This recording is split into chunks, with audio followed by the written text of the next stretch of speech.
My name is Crazy Jesus. Code number 002. I kill for a living.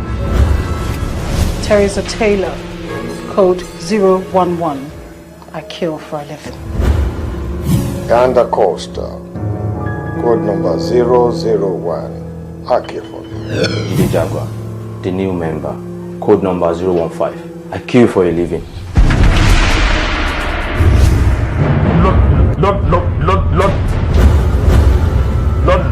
Lord Lucifer!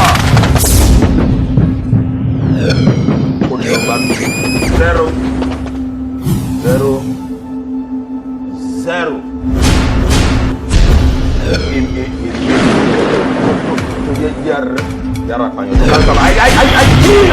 I kill Pastor and cancer.